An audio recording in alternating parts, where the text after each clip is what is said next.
Hello and welcome to another episode of the GCSUNScast. My name is Shane, your host of the only Gold Coast Sun show by fans for fans. Joining me this week on the podcast is Tom. Welcome back to the show. G'day, mate. I hear you've got a bit of injury news, Shane.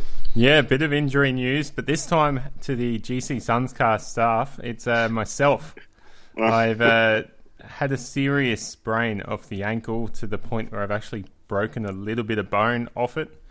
And you're in the moon boot. I'm in the moon boot. I've always wondered those moon boots. I've looked at them and go, oh, do they really allow the players to walk when they've got a buggered foot? Apparently they do. It's basically just a hell of a lot of padding and a brace to make sure it doesn't go anywhere. So that's fun, kind of. Life. Anyway. Yeah, but it's a bit of a setback, but we've got some footy to look forward to. So rest up, put your feet up, and there'll be some games to watch pretty soon. There will be, a couple of weeks. So I think we'll take next week off, as we have been doing the fortnightly show. And then we'll come back, I think it would be the 9th of June, which is going to be the week of our first game against the West Coast Eagles. So, yeah, it's timing up nicely. For those who've missed it, the AFL have announced the first 4 games for the season return with the COVID drama that we've all suffered the last few months. Before we get into the news, though, we do have to thank our Old Soul Patreon donors, Jack Stad, Paul Vosti, Dale Snelling, Brodie Burgess, Kate Kelland, Chris Moore, Robbie Fiorini, Tom Kim, and Tim. Thank you for sticking fat with the GCSUNScast. We really appreciate all your support. And we're still doing this show for you guys. So let's get stuck into the news, Tom. The AFL has announced the first 4 games for the Gold Coast Suns, as well as the rest of the competition. Starting June the 11th is when the AFL season will be back, but the Suns' first game will be June 13, Saturday night at 7:40pm. We play West Coast here at Metricon. The following week is Sunday, June the 21st at 1pm. We play Adelaide. Saturday, June the 27th at 7:40pm, we play Fremantle. And then Saturday, July 4th at 4:35pm, the Gold Coast Suns will play their first away game for the season by going down to the Cattery and facing off against the arch nemesis Geelong. What do you make of that fixture, Tom? They certainly have built up a rivalry, haven't they? Certainly be an interesting prospect going to Geelong and not having to face a crowd. Because that's their 19th man, isn't it? When the Cats really pack out their stadium, which changes names every few years. I've been keeping an eye on the schedule because we were due to play the Cats in round 2, and that didn't happen. So a bit of banter's just started up with my Cats mates now that we've got a date. So June, the Suns stay on the Gold Coast, and then July, when they're talking about maybe letting small numbers of crowds into stadiums, it looks like the Suns will be on the road. So, it's good news. But, that one little thing, I'll be looking forward to seeing if we do have a Metricon game with a small crowd. But you got a bit more info about that, haven't you? Yeah, so if we break down before we do that, like you said, we'll talk about the potential for crowds to come back to the footy. So in Queensland, they've announced that as of July the 10th, up to crowds of 100 people will be allowed at community sporting events. So that's got to give us some sort of indication as to gatherings that we can have at outdoor sporting events for professional teams. Now, we've been hearing a lot of rumours and speculation about having crowd numbers staggered, having crowd numbers social distanced, and the likelihood that the membership department will reach out and contact specific members in the form of a lottery or something to determine whether those members will be allowed to attend that game. So we're waiting to hear more about that, and we're probably not going to know more until the governments come in and give specific dates to the AFL on when and where they can have crowds attend. And from what we understand, the AFL, the Gold Coast Suns, and everyone involved desperately wants to get crowds back as soon as possible, as long as it's safe. So, well, that's the thing, isn't it? And it's a good sign that they're considering it already. You kind of wonder. They're starting off with very small numbers of crowds. I mean, that friends and family of a few players would fill out those 100 tickets. I mean, they'll obviously try and get some actual members involved, but you have to wonder if there'd be another Gold Coast hub, perhaps mid-season. So, I mean, we're already where mid-season should be, but if you catch my drift, we're up to round 2. You wonder if maybe round 7 or 8, which is a fair way down the track, we might be starting to see Metricon come into it with crowds of maybe 500. Yeah, it's quite possible. I mean, we've heard talks this week. There's been discussions about a South Australian or a Western Australian hub. I can't see that happening. I don't understand why the AFL would then turn around and send a whole bunch of teams that can already play in the states that they're in over to another state. The only way that would work is if you send two other sides over to Adelaide or WA, and you play off. You take turns alternating. So 1 week you'll play one of the sides, the second week you'll play the other side that's based there, and then they'll fly back. It sort of minimises travel. It minimises all the complications of having to go into different states all the time. So that's probably the only way I could really see it happening. Though I think the circumstance of having the Gold Coast hub is unique at the moment because of the restrictions the Western Australian and South Australian government have put on sporting and social distancing and the public compared to the rest of the states. Queensland, New South Wales, Victoria, they're all keen to work together and get something going, whereas it sounds like WA and South Australia are saying no exceptions. No, everyone has to abide by our rules. And I think WA is going to open up in July, but they've certainly had the toughest.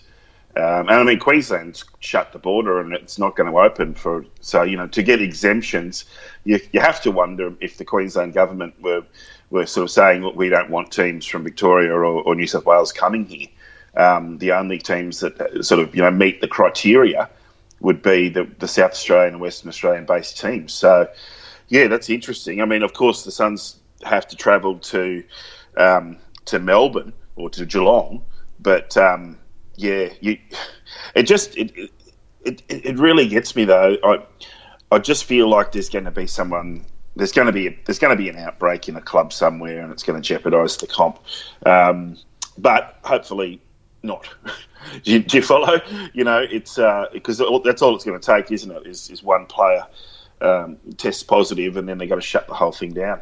Yeah, it does. But I think they're doing everything they can. They're keeping players and their families separated from everyone. We've got Fremantle and West Coast basing themselves off in the Royal Pines Resort, so that's all shut down from the public. We've got the Wags will come in 2 weeks, so that's there's even media from Western Australia who have been sent over, and they can't even bring their families for 2 weeks. So they will get their way, because that was a big sticking point, wasn't it, to the hubs where players with partners and even kids were saying that they couldn't put the burden on their partners for that long.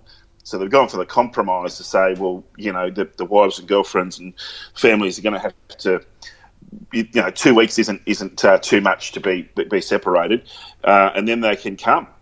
And so they'll need to make arrangements, obviously, if they've got jobs and this and that. But it's a good compromise.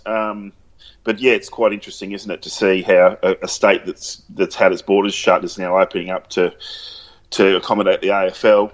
I think that they'll repeat it. I think they'll do another 4-game block later in the year and use the same thing, because Queensland's just not going to open things up willy-nilly. Yeah, it does make sense. We'll just have to wait and see how that all works out. No one really knows at this stage. The AFL's being very flexible to make sure that in case something changes and we can go back to the way football is supposed to be played, the way we used to play it. I think that's what they're holding out for, but they do have these contingencies in place. They're just keeping them very close to their chest. Yeah, well, I mean, another thing with the fixture is that the Q clash hasn't been scheduled, and you'd think that they'd want, when that does happen, they'd want it later in the year when there's a chance of having crowds. So, and where it could be is anyone's guess, but you'd prefer it at Metricon, given that there's been more games played at the Gabba and Q clashes, and it would just be a way to it'd be fairer, but, I don't know how high that'd be on their priorities. It will be interesting because that's then going to determine which club has a home game in Queensland versus the away game, because, I mean, the Gold Coast Suns are playing... We played round 1 here. We've got our next 3 home games here, and then a game against Geelong. Brisbane played away round 1, and then they've got their next 4 games here at the Gabba. Now, if the Q clash comes around later in the season, we don't know if that's going to be a Brisbane home game or a Gold Coast Suns home game. So whoever, I guess, while they may have home ground advantage, it also means they're probably going to have to travel an extra week than what they'd want to. So double-edged sword there. And as talking of travelling, obviously, like I said, we've already done 4. We've got 4 of our 5 games scheduled so far this season to be home games, which means the Gold Coast Suns are going to have to play a fair chunk of games away in the second half of the season. That does sting a few people who are hopeful of getting to some Suns games as members and watching the football live, because there might not be a whole lot of games left by that stage of the season for us. That's right. Yes, and I think having the schedule released at this time, and also the AFL has directed all of the clubs to put out offers of memberships options. So you can stick fat and keep your full membership and get the benefits, or you can get a refund. Or there's a number of options out there. Yeah, there are. So this came out last week as well. The Gold Coast Suns announced. I think I said last episode I was in the members meeting, and there were options being put to us later in the week. Well, that's come out. Some people received their emails from the club. I think it was late that week. Others later into this week. That's just gone. I'd imagine everyone's received it by now. But they staggered it for the sake of not having any technical issues. And you basically had a few options. You could ask for a refund for your 2020 membership. You could donate all of your 2020 membership, 100%. You could donate 50% of your 2020 membership, or you could just do a partial communicate with the club and work out something else in between. But the gist of it was, if you donated 50% of your membership for 2020, you were given a certificate of appreciation from the club. And it seems across the board, depending on the membership level you have, that you'd get 2 to 4 free Suns passes for 2021. If you donate 100% of your membership for 2020, not only that, you also are likely to get a Suns shop voucher, again, dependent on your membership level, a signed Guernsey, a player Guernsey, and a membership upgrade for next season. Now, that last bit, the membership upgrade is probably a bit of a blurry situation. It's not worded the greatest, but it seems like silver members and below get... Oh, sorry, I don't think it's all the way down. Silver members, and I want to say general admission, season members, get a free upgrade, including seats and everything. So general admission gets moved to silver, silver gets moved to gold. However, from that stage up, gold membership and platinum membership, it gets a little more tricky. Gold membership says you get a free upgrade to platinum, but you retain your gold seating. That's obviously because they don't have enough platinum seats for everyone. But we don't know exactly what the membership benefits are. Looking at the platinum membership on the club website, it sounds like you get a membership pack, a merchandise pack, and you likely get pre-play vouchers to buy food and drink. So if I'm reading it correctly, we should get $100 or so worth of food and drink at Suns games in 2021. Now, if you're lucky enough to have a platinum membership, I don't think you get an upgrade, but you do get 2 free seats, I believe, at any Suns game in the lounge, which is a treat, let me tell you. Yeah, right. So a lot of options. It seems like the Suns are, arguably one of the better offers.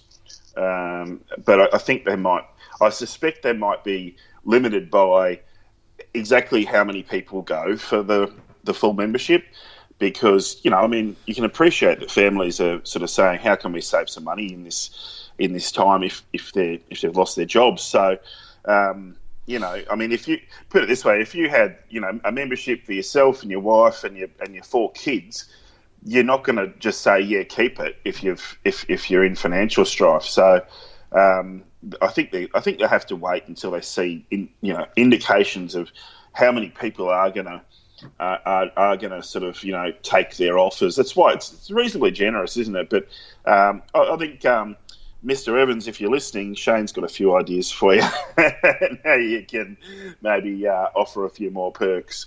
But we'll leave that one. A pin in that one. Well, no, you've brought that up. I mean, the lounge idea that platinum members get, that's a great idea. I've been up in the lounge before, and I feel like a lot of the time that area isn't very populated, so I don't see why they couldn't offer more tickets to the lounge, maybe even at a discounted rate to other members, especially those that pledge 100%. I didn't see any talk on discounts for the 2020-21 season, so I don't know what's going on there. It sounds like we'll be paying full price again. And there's also things like the barbecue deck and the Pirate Life bar that they've got in that upper echelon of the stand on the western side. Yeah, that's right.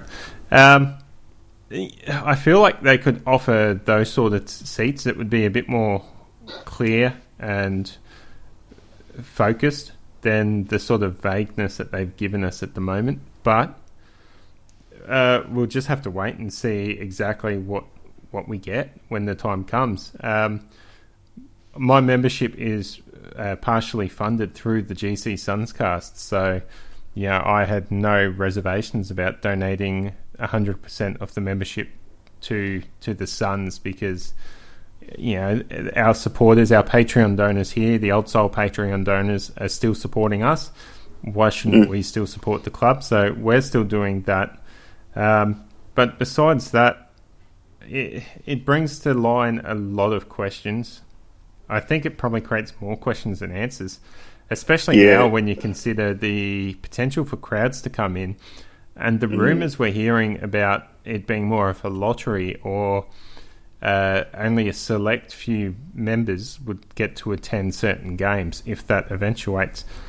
Now, you would have to think that there's got to be some sort of priority system there based on how much money was pledged to the club during this crisis.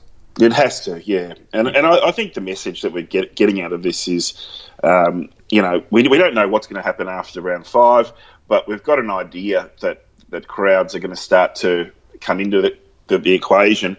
And I can't imagine that people who've asked for a refund could expect to get get offered tickets. It's going to be people who have got some of the better packages. And so there's options in there. And I think you've got a great idea. I mean, the clubs, if and when fans are going to return, and we're hearing 100, but I think the number 500 has come up as well. And if 500 members are going to be offered tickets to come to the game, they'll really want those 500 people to have a great game day experience, and which means putting them in the best, with social distancing and all the rest of it, putting them in the best seats. But they also are going to need to want those people to spend up. So yeah, putting somebody in a special corporate kind of, you mentioned a couple of the places like the Pirate Life Bar. Fire it up and sell, get people in there and get them spending. Well, that's it. I mean, if the club's going to give out free tickets to the members, they probably need to, I feel, maximise what they can with those, let's say, premium seating options, because from experience being at the lounge, it's very... Not only are you in a place where you feel like, oh, hey, I'm living a good life, I'll spend up, I'll buy a $10 beer and I'll drink another $10 beer, and there's free hors d'oeuvres and nibbles here, so I don't need to worry about food, I'll just buy more drinks. You're also sort of encouraging people to do that because there's less queues, it's more natural. Than going out the back and lining up for a pie and a drink. Well, they won't have those kinds of things often. Really, I can't imagine. I imagine it'd be a bit more. There might be a pie cart rather than actually have the whole concession stand fire up with. If you're only catering to 500 people, I mean, we both know what it looks like when there's a small crowd there. They shut down whole sections. You can't even sit in the sort of eastern stands. There's or you can, but there's only 20 people over there or whatever. So yeah. Look, we could go on all night about this, but I really do think it's encouraging that we can even talk about having crowds, because up until recently that wasn't in prospect. It might be October before we even get to actually go to a game, but I don't think we're one of those clubs where if there's 500 tickets, well, there's not going to be a lineup around. there's going to be a few people disappointed, but it's not exactly Richmond at the G versus Collingwood. So no, it isn't. But you underestimate the Gold Coast public. I think 500 tickets going to members would be snapped up straight away. Oh yeah, I'm not saying that. I'm just saying there are other fixtures that are happening right now with zero crowd, and they would have had 80, 90,000. So do you think we'll see something radical from the Gold Coast Suns in this first 4-week period, like what's being talked about with Collingwood, having cardboard cutouts of members and extra advertising and stuff? Do you think we'll see anything like that from the Suns? Because we haven't heard any sort of word or any sort of whispers coming from the club about anything like that. I listened to another podcast called Hardball Gets last night.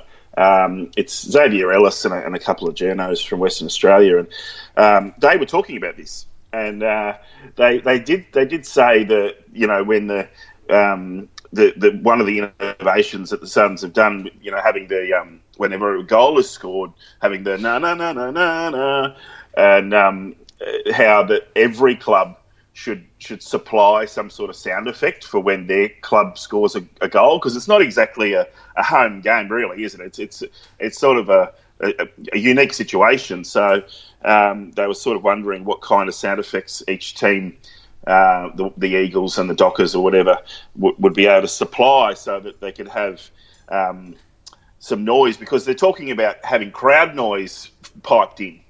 And so when something happens, having artificial crowd noise. And one idea they also had was imagine if you played the commentary live, the live TV commentary, played it at the stadium so the players could hear themselves being talked about. So I'm sure they'll come up with something. That sounds like AFL Exchange. Did you get your podcast wrong, or no? I flipped over. Our friends at AFL Exchange were talking about that last idea, but the first idea was the from the boys from Hardball Gets. But did you see during the week that there was a soccer club in South Korea who dressed up sex dolls and stuck them in the stands as crowd, and they got into a bit of trouble for that. So, not a good idea for the Suns to follow that. It's a family club, but I imagine they'll be doing something. Yeah, it's going to be interesting to see what they do. All right, well, let's move on to some footy talk. We've seen a few videos coming from the club over the last week since they've resumed training, so it's good to see that. You know, we saw Hugh Greenwood mic'd up. There was a video that came out, I think, yesterday with Tuke Miller mic'd up. We're getting some good stuff coming through from the club. And you were telling me about a good video of the season launch, the full game fixture reveal. I haven't seen that myself, but you said the social media team at the Suns have been doing pretty well to do stuff like that. Yeah, they've patched together, it only goes for a minute, but there's quite a lot of pop culture references and cameos. So it's on the Suns website. Check it out. It's quite funny, and they take the piss out of the opposition teams. So on the Suns site, the first fixture block video, because sometimes these, and I'm not saying the Suns do this, but sometimes these kinds of things are, you play it and you're like, oh, I just wanted to read the fixture. I didn't want to listen to some crappy band or whatever. But this is next level. They've really set the tone. I'm really impressed by the Suns media team this week, because they would have had been told to stay at home for quite some time. Hasn't been much content going on, but now they're really ramping it up now that round 2 is in sight. And they're obviously back and getting some interest. So, congratulations to them. Okay, so what else have we got coming out, Tom? We haven't had any word about the NEFL, so we don't really know what's happening in that. All we know is that there will be no Gold Coast Suns AFL listed player playing in a reserves competition this year. Yes. How's our injury list looking? Well, to the first thing you're saying, I have grave concerns for the NEFL as a competition now. It's starting to get to the point where you wonder if it can come back from this. So stay tuned, because we literally haven't heard anything. The injury list. So as happens in the preseason often. And in this instance, they haven't given us an update for 2 months. However, if you go back and look at the last injury list, which was quite extensive, just about everybody is back. So, you expect Rory Thompson will be back and firing, and Pierce Hanley and Jared Harbrow, they're ready to go to be selected. Whether they are or not, we'll find out. What we do know is John Haynes said that there are 47 healthy players. So, process of elimination, we've got Anthony Miles. His injury did seem like it would take quite a bit longer. Mitch Reardon is gone for the year, unfortunately. He's done his ACL, which we already knew. And then you have to wonder if maybe Will Powell might be a little, but he might not have gotten over his injury yet. Well, I haven't seen him training or anything like that. But we did see Charlie Ballard in one of those videos. So he's one of the 47, which is great news, because we're immediately a better team with him on the sheet. We'll find out pretty soon exactly who those 5 players are. But we've got a fair idea of who's not training. Luke Towie, the Irish fellow, he'll be coming back, but he's not here yet. Okay, well, I don't have any more news to go through, Tom. So unless you've got anything you want to cover, we might wrap it up early. Yes, I think we've had this aspiration since we started 2 years ago that we do a 30-minute show, and we've never we've always gone the whole length. Look, I think it's great news that we're going to be we're going to see some actual footy, and we know who our opponents are going to be. Just before we go, I think that there's some speculation we can do about which players are going to be in the mix. You imagine that the 47, you could probably break that down to 30-odd players who are going to be in the mix. But who are you looking forward to seeing? We know definitely David Swallow's not playing round 2 because he's suspended. But who are you looking forward to seeing come into the side? Oh, okay. I'll try and remember who played in round 1. But off the top of my head, I'd have to say I'm looking forward to seeing Charlie Ballard playing again. He looks fit. Yeah, I love the way he came into the side a couple of years ago in his debut, and he's just been doing great things. So his third year in the season in the competition, hoping that he can elevate himself to another level. I've been hearing good things about Sam Flanders.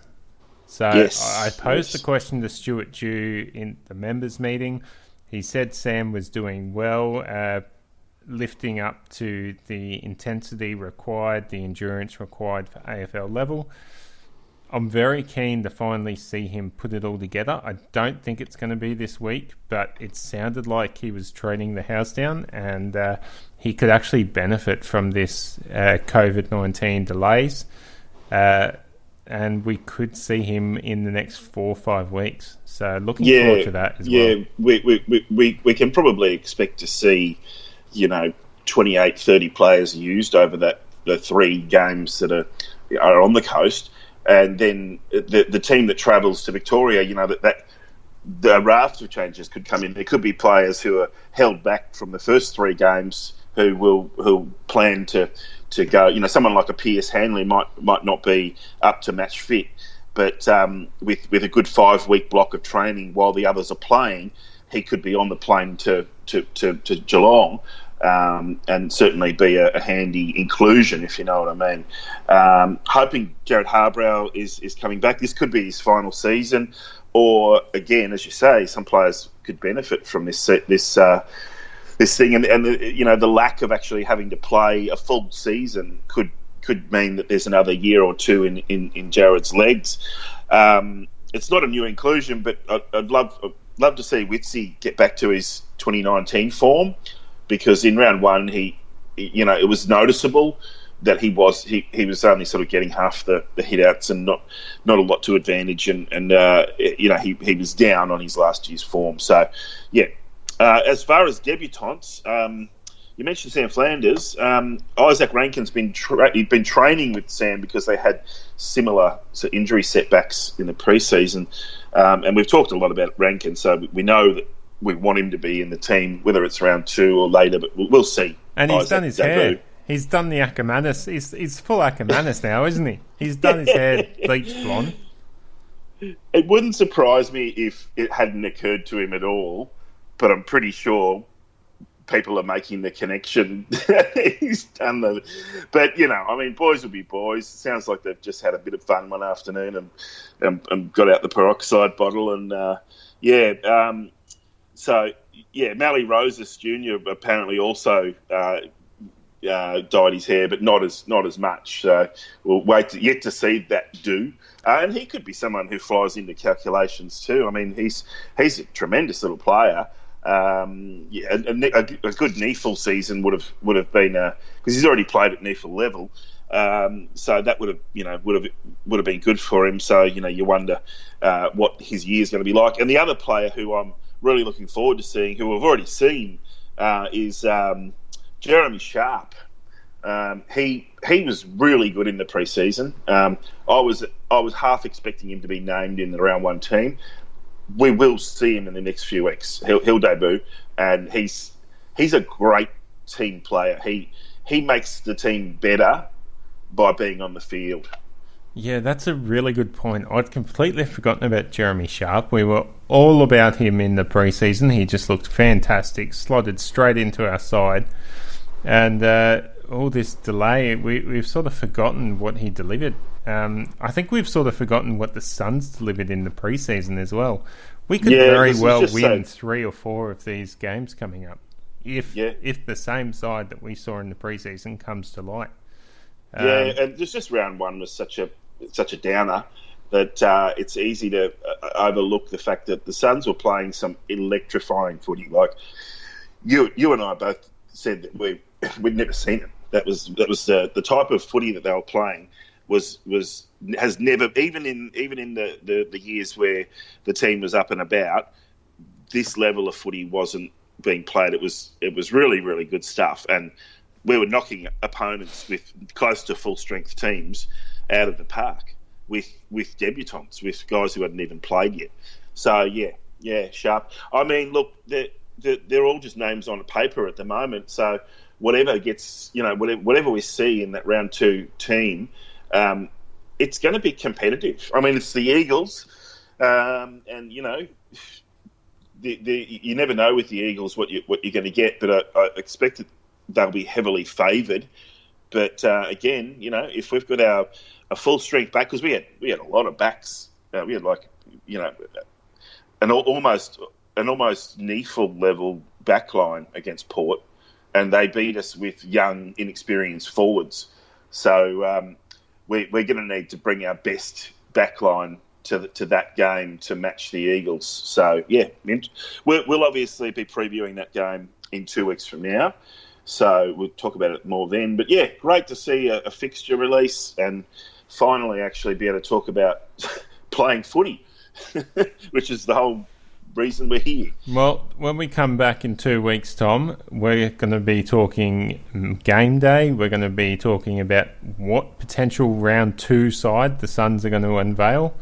We're going to have a lot to talk about as we lead into the football, so looking forward to it. And this 30-minute show has quickly become a 40-minute show.